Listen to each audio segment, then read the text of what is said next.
Every truth is only half true. Every truth has its absolute truth and its relative truth. But there is a difference between absolute truth and relative truth, and they often contradict each other. The key to understanding the great teachers and spiritual leaders of the past is being able to discern when they are talking from an absolute perspective or a relative perspective. The relative truth about the nature of reality, the truth we experience and are familiar with, is that the universe is a very real and very physical place, and this is a true statement. However, the absolute truth experienced by what we call God is that the universe is a mental construction existing only within the realms of consciousness, and this is also a true statement despite their contradiction. Many people have gotten lost in half-truths by not understanding the difference between the absolute and the relative truth. The key is to find the middle path, to be aware of both absolute truth and relative truth. If God is omnipresent, God is everything and everywhere. If God is everything and everywhere, how can anything be outside of God? The universe is contained within the mind of God. That does not mean that it is not real or that you should change your life in any way. It is just an understanding how everything can arise from nothing. I'm not saying that the individual is false. What I'm saying is that the essence that drives you comes from the same essence that drives me and everyone else in existence. An individual is a collection of individuals. You can change the perspective you will experience in the future, but the choices and outcomes already exist. We are simply experiencing them in the now. It is like a choose-your-own-adventure book. All the outcomes are predestined, but what we experience is altered by the decisions we make as we read the story. Anything that can happen does happen. We just experience a sliver of the full spectrum. Free will and destiny exist simultaneously. It just depends on how closely you're looking at it. If you're looking from the highest perspective, it was all destined to happen. But from our earthly perspective, we can alter the path our consciousness will take. We use our free will to choose from an infinite amount of predestined realities. What religion calls the soul, science calls consciousness. It is the awareness behind all living beings. If you connect a lie detector test to a plant, you can see that not only will it respond to physical stress like being hit or being burned, they also respond to the thoughts of you burning or hitting the plant. They also show concern for other living things by getting upset when you hurt an animal in their vicinity. Fruit flies were used in experiments. This proves that plants are not only alive and conscious, but they are also telepathic and are reading our thoughts. This phenomenon, initially discovered by Cleve Baxter, is known as primary perception. Consciousness is not your thoughts or your feelings. It is the part of you that observes your thoughts and is aware of your feelings. Consciousness is not contained within the body, as most of us would believe. Rather, the body and all that we are sensing, thinking, and feeling are contained within consciousness.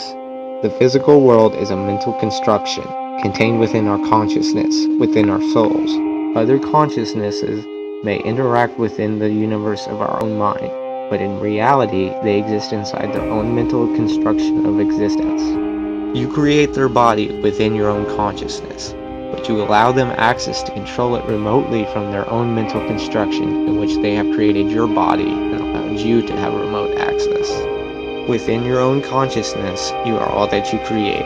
Your mind, your body, your computer, your walls, the table, the ground, the air, your family and friends, your pets, the clouds, the earth, and the stars are all you.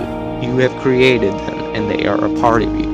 You have given other consciousness, other souls, access to control the various avatars and characters within your mental construction. You have control over your avatar inside their mental construction, contained within their consciousness, within their soul, where they are all that they see, taste, touch, feel, and hear. Before time began, there was only absolute consciousness, and from that consciousness, the laws of space and time arose. At some given moment, time being irrelevant, consciousness decided to begin creating. But how can something create if nothing can be added to it nor taken away from it? If it cannot be divided nor multiplied? There is only one way for consciousness to create without outside materials, and that is mentally, within their mind, within their imagination, within their consciousness. So from the imagination of the absolute consciousness arose the entire universe, and inhabited by the characters of its dreams. In order to learn more about itself, it chose to animate each individual point of consciousness, while simultaneously forgetting it was the creator of the entire universe, just as we do within our own dreams. As above, so below. We are the imaginations of ourselves, living out a dream within our own mind, forgetting we are the dreamer. The idea that there is something seems equally as illogical as there being nothing. For how could something arise from nothing? For there to be something, it would seem that there would be a period before something when there was nothing. The question of where is nothing is as equally perplexing as where is something. Where is the universe contained? What is on the outside of our something? The obvious answer would appear to be no thing. But how can it be true that inside of no thing is everything? The only logical conclusion is that everything is contained within nothing, and nothing is contained within everything. It is quite the mind puzzler. We are everything and we are nothing. We are everywhere and we are nowhere. We are everyone and we are no one. We are eternal and we are non-existent. We are creators and we are creations.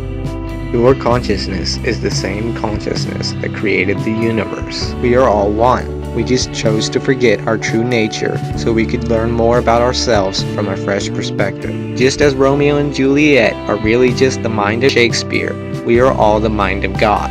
This does not mean that you are God. It means that God is you. Shakespeare is Romeo and Juliet and all the characters in all of his plays. But that does not make Romeo and Juliet Shakespeare. It makes them a part of Shakespeare. God is the dreamer. The universe is the dream. And we are the characters.